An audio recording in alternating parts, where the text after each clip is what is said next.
हरि ओम. सद्गुरु ओम मालती आई की जय. व्रजभूमीतील भक्तकथा मालेत मी अनुप्रिता थत्ते तुम्हा सर्वांचं स्वागत करते.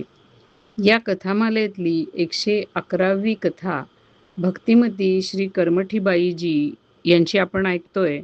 त्याचा दुसरा भाग आता आपण ऐकूया. दुसऱ्या दिवशी त्या स्त्रियांमधील एक स्त्री कर्मठीबाईंना आपल्याबरोबर घेऊन जाण्यासाठी आली आणि दुसरी स्त्री हसन इकडच्याकडे जाऊन त्याला तिने हा सगळा वृत्तांत सांगितला. त्यातली एक स्त्री यमुना काठी आली. तिने कर्मठीबाईंबरोबर स्नान वगैरे केलं आणि मग ती आपल्या घरी त्या कर्मठीबाईंना घेऊन गेली. आत प्रवेश केल्याबरोबर तिने कर्मठीबाईंना म्हटलं, अरेच्या महात्माजी तर इथे दिसत नाहीत. असं वाटतंय की इथे जवळपासच कुठेतरी गेले असतील. असं करा, तुम्ही इथे थांबा, मी आत्ता लगेच त्यांना पाहून कुठे आहेत ते बघून त्यांना हुडकून घेऊन येते.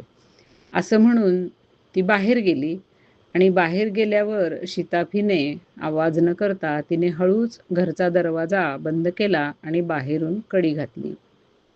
आता आपलं शिकार या जाळ्यामध्ये फसलेलं आहे हे पाहिल्यावरती हसन दुसऱ्या खोलीतून त्या खोलीमध्ये आला. कर्मठीला पाहत पाहत तो तिच्या समोर आला आणि उभा राहिला.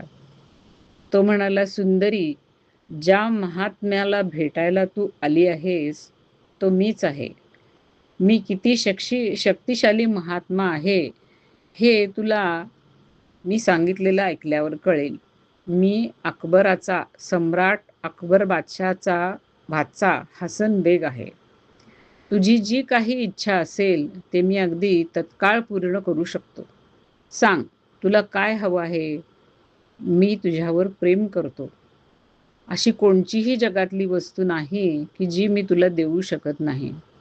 तू फक्त एकदा म्हण की तू माझी आहेस, मग मी माझं सर्वस्व तुझ्यावरती ओवाळून टाकीन. तुझं सौंदर्य आणि तुझं हे यौवन हे भगवंतानी असंच फुकट घालवण्यासाठी तुला दिलेलं नाहीये. मी तुला आपल्या हृदयाची राणी बनवू इच्छितो. बोल, तुला काय हवं आहे? कर्मठीला हे अगदीच अनपेक्षित होतं. त्यामुळे ती पहिल्यांदा घाबरली आणि घाबरून ती खोलीच्या एका कोपऱ्यामध्ये अशी जाऊन उभी राहिली. तिने काहीही उत्तर दिलं नाही म्हणून आता हसन बेग आवेशाने तिच्याकडे जाऊ लागला. त्यावेळेला कर्मठीने भगवंताचं स्मरण केलं. स्मरण करताच भगवंताची शक्ती तिच्यामध्ये आली का तिच्या सिद्धी जागा झाल्या ते माहीत नाही, पण अचानक तिच्या अंगात एक बळ आलं आणि एखाद्या सिंहिणीप्रमाणे ती जोराने ओरडली, नीच, नराधम, उभा राहा तिथेच, नाही तर जळून टाकीन तुला. तिचा तो आवाज, तिचा तो आवेश पाहून क्षणभर तो दचकला आणि तिथेच उभा राहिला. त्या एवढ्या हसनचं सुद्धा एकदम हृदय कापलं तिचा तो आवाज ऐकून. पण दुसऱ्याच क्षणी त्यांनी स्वतःला सावरलं आणि तिला आपल्या बाहुपाशात घेण्यासाठी त्यांनी एक पाऊल पुढे टाकलं. त्यांनी एक पाऊल पुढे टाकलं आणि तिथेच तो थिजून उभा राहिला. पाहतोय समोर तर एक कर्मठी नाहीच आहे. एक अतिशय विशाल मोठा असा एक भयंकर सिंह त्याच्याकडे पाहत तिथे उभा होता. कर्मठी तर नव्हतीच तिथे. ज्या सुंदर कर्मठीला आपल्या बाहुपाशात घेण्यासाठी तो चालला होता ती तिथे नव्हतीच. तो तर एका सिंहाला बाहुपाशात घेण्यासाठी जणू पुढे जात होता. तो सिंह मोठ्या रागाने दात विचकून त्याच्याकडे पाहत गुरगुरत होता. जसं काही आता तो एक उडी मारून या हसनचा खात्माच करणार आहे. त्याचा तो भयंकर आवेश, त्याचा तो मोठा जबडा, त्याचे ते मोठे मोठे तीक्ष्ण नख असलेले पंजे, हे सगळं बघून भीतीने हा हसन लटपट कापू लागला. आणि तो दरवाजाकडे पळाला. दरवाजा उघडून बाहेर येण्याचा तो प्रयत्न करू लागला, पण जाणार कसा? कारण दरवाजा बाहेरून बंद होता. आता तो दरवाजावर जोरजोराने थापा मारू लागला, दरवाजा धडकवू लागला आणि मोठमोठ्याने ओरडू लागला. मागे सिंह उभाच होता आणि दुसऱ्याच क्षणी त्याला त्याच्या विजारीतच जुलाब झाला आणि तो तिथे मूर्छित होऊन पडला. कोणास ठाऊक किती वेळ हसन तसाच त्या घाणीत मूर्छित पडलेला होता. खूप वेळानंतर जेव्हा त्या 2 कुलटा स्त्रिया आल्या आणि त्यांनी दार उघडलं, तेव्हा बघितलं की हा दारामध्ये मूर्छित होऊन पडलेला आहे. पण त्यावेळेला तिथे कर्मटीही नव्हती आणि सिंहही नव्हता. त्या दोन्ही स्त्रियांनी बराच प्रयत्न करून शेवटी त्या हसनला शुद्धीवरती आणलं. कसा तरी तो शुद्धीवर आला, पण पूर्ण शुद्धीवर तो आलाच नाही.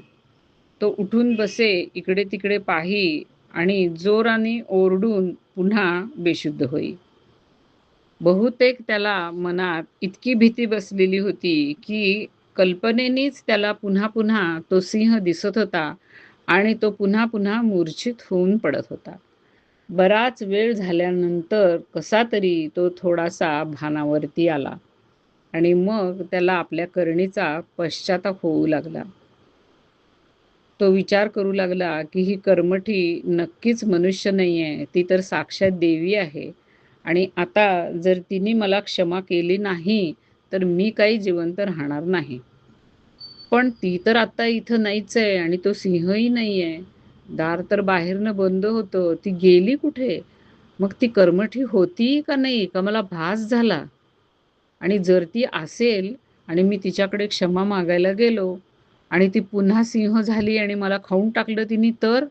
असं म्हणत तो पुन्हा बेशुद्ध झाला. अशा प्रकारे बराच वेळ गेला. त्याच्या डोक्यामध्ये हे प्रश्न असे जोराने फिरत होते आणि त्याला चक्कर येत होती. त्याच दिवशी त्याने त्या दोन्हीही कुलटा स्त्रियांना आज्ञा दिली, की त्या तिच्या कुटीवर जा आणि तिथे ती आहे का ते सगळं बघून या. खरं तर त्या स्त्रियाही हा सगळा प्रकार ऐकून अतिशय घाबरलेल्या होत्या. कर्मठीला परत जाऊन भेटण्याचं साहस त्यांच्यामध्ये नव्हतं. पण काय करणार? त्या हसनची आज्ञा त्यांना मानावीच लागणार होती. त्या आज्ञेला त्या डावलूही शकत नव्हत्या. शेवटी नाईलाजाने अतिशय घाबरत-घाबरत कशातरी त्या कर्मठी बाईच्या झोपडीकडे गेल्या. तिला त्यांनी नमस्कार केला आणि लांब खाली मान घालून बसल्या. कर्मठीबाई अगदी शांत होती. ती अशा पद्धतीने वागत होती, की जणू काय काही झालेलंच नाहीये किंवा काही जे काय झालं ते तिच्या लक्षातच नाहीये. तिच्या चेहऱ्यावर कुठल्याही प्रकारचा राग दिसत नव्हता. थोड्या वेळाने त्या दोघीजणी उठल्या आणि हसनकडे परत आल्या. त्याला सगळी तिथली हकीकत त्यांनी सांगितली. मग तो हसन खूपसं धन घेऊन त्या कर्मठी बाईच्याकडे कसा तरी भीत-भीत आला. आल्यावरती तो कर्मठी बाईच्या पायावरती त्यांनी लोळण घेतली आणि तिची त्यांनी वारंवार क्षमा मागितली. नंतर तिच्यासमोर ते आणलेलं सगळं धन ठेवून ते स्वीकारण्याची तिला त्यांनी विनंती केली. अर्थातच निर्लोभी अशा कर्मठीबाईने ते धन स्वीकारलं नाहीच. त्यातलं काहीही तिने घेतलं नाही. पण आता पुन्हा कुठल्याही स्त्रीकडे मी अशा वाईट नजरेने पाहणार सुद्धा नाही, हे वचन घ्यायला मात्र कर्मठी विसरली नाही आणि मग तिने त्या हसनला क्षमा केली. अशा आपल्या भारतीय नारी ह्या सबला आहेत. हरिओम.